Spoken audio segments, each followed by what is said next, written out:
saan tayo sa ating mga Elisha? Hindi kasama si Elisha. Yung Byuda, si Roman, yung Byuda at yung dalawa niyang anak, pumasok sila. Ayon sa utos ni Elisha, sinara nila yung pintuan. Sinara nila. Nung sinara nila yung pintuan, umpisa na.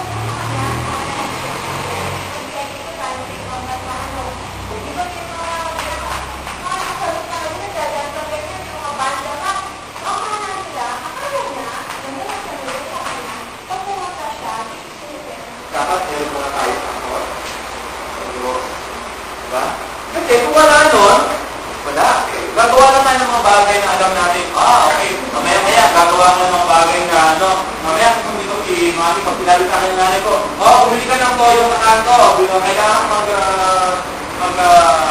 mag-tawaran. Susunod ka. No? Pero inutusan ka naman, makaitin din utos. Ha? Ano yun? Kung makalaan ng banday. Kasi meron ka ang salmang pinag-iwat, yung tagapag-banday na para hindi ka mapatay ni Atalaya. Para hindi malaman ni Atalaya na buhay ka. Diba?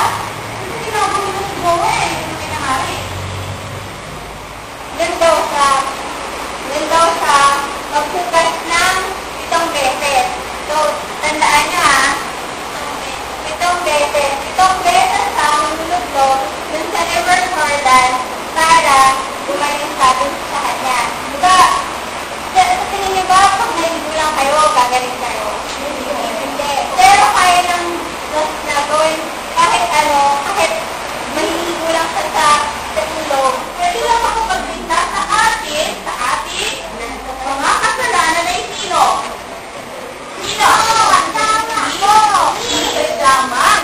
Okay, so, gaya ng pagprotesta, gaya ng pagligtas ng Panginoon kay Jowa, sa kamay ni Atalaya, kaya ay tayo hiligtas ang ating mga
Yung may round na kumakasalan na natin, lakas-lakas na natin, ano, para yung mga maliliit na hindi pa pinakabitado yung pambantanawin natin ay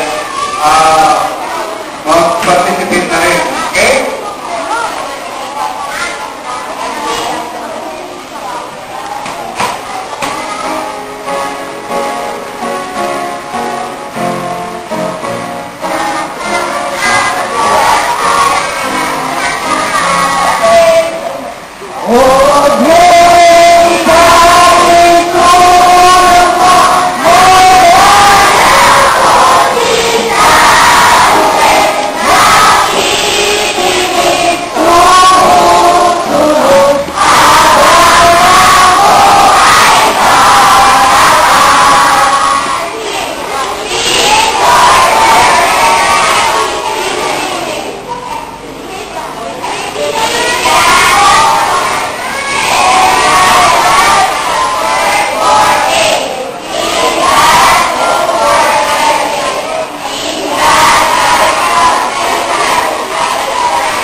They listen, obey, and follow the Lord of God. Hannah is great in prayer because she made the promise to offer him to the Lord all the days of his life. And God. Samuel became the servant of God. Listen, obey, follow, and serve him all the days of his life. First Samuel 3:10 of God. For a poor widow to provide for his poor.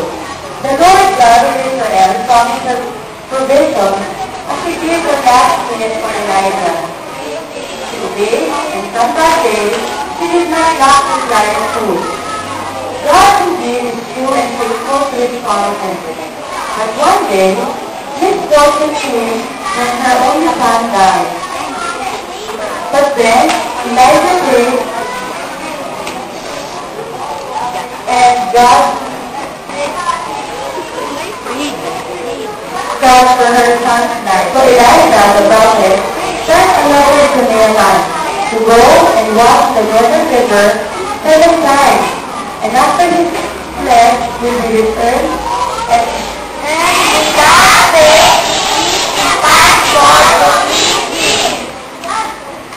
no jowa,